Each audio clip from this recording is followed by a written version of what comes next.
trên những cánh đồng hoang dã.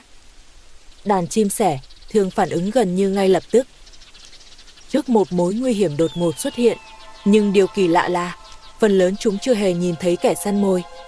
Vậy điều gì khiến cả đàn chim phản ứng nhanh đến vậy?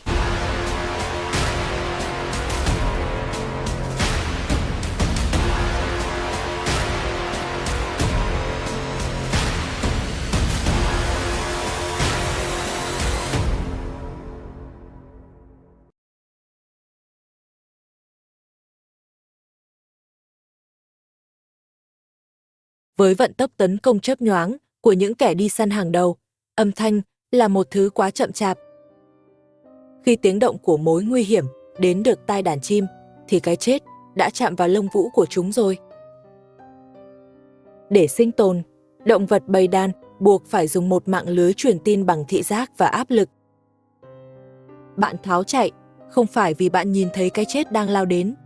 Bạn tháo chạy vì bạn thấy kẻ bên cạnh mình đang điên cuồng cất cánh. Trong thế giới này, nỗi sợ lây lan nhanh hơn tốc độ của sát thủ. Nhìn từ xa, hàng vạn cá thể uốn lượn như một vũ điệu ma thuật. Nhưng không có một con đầu đàn nào ra lệnh ở đây cả. Hệ thống này hoàn toàn phi tập trung. Trên trời, loài chim tuân theo một quy tắc toán học nghiêm ngặt. Hệ thần kinh nhỏ bé của một cá thể không đủ chỗ để tính toán cả đàn. Nó chỉ quan sát và phản xạ theo biến động của đúng 7 con gần nhất.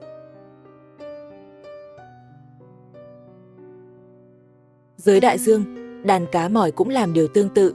Chúng sử dụng đường bên, một cơ quan cảm giác dọc cơ thể, để cảm nhận áp suất nước thay đổi từ cú quẫy đuôi của con bên cạnh. Tín hiệu bẻ lái này di chuyển trong đàn với vận tốc hơn 40 mét một giây, nhanh như một làn sóng điện từ. Mạng lưới này giúp chúng tạo ra sự bối rối của kẻ săn mồi. Khi hàng vạn cơ thể chuyển động xoay tròn, hệ thần kinh của kẻ đi săn sẽ bị quá tải thông tin, tiêu cự bị nhiễu loạn, chúng không thể khóa mục tiêu vào một cá thể duy nhất.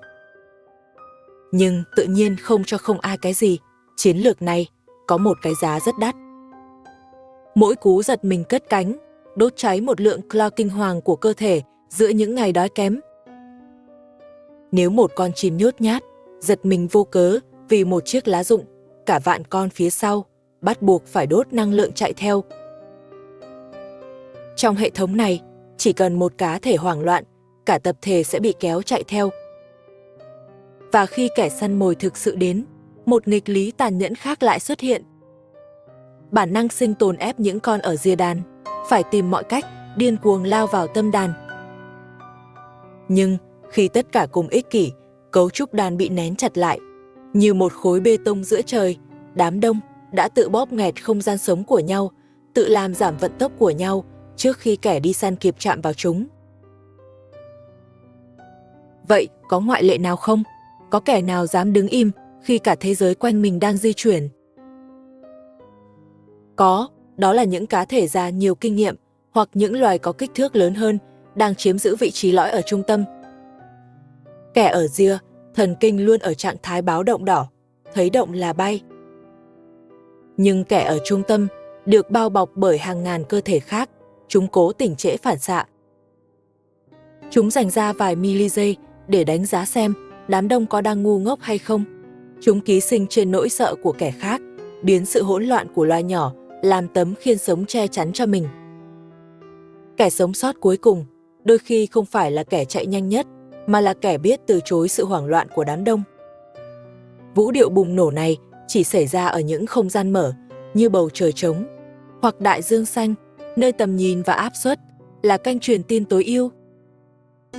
Còn ở trong rừng rậm chằng chịt hay dạn san hô phức tạp, địa hình sẽ bẻ gãy dòng thông tin thị giác. Khi đó, hệ thống bầy đàn lập tức sụp đổ, chúng buộc phải xé nhỏ đàn và chuyển sang dùng hệ thống cảnh báo bằng âm thanh hoặc mùi. Chúng chấp nhận phản ứng chậm hơn để đổi lấy sự chính xác. Và hãy nhìn vào những con bồ câu trong thành phố của bạn. Tại sao chúng không bao giờ bay thành những vũ điệu bầy đàn, nghẹt thở như vậy? Bởi vì khi áp lực sinh tử từ những cú bổ nhào của kẻ săn mồi biến mất trong môi trường nhân tạo, hệ thần kinh của loài chim sẽ tự mai một đi kỹ năng này.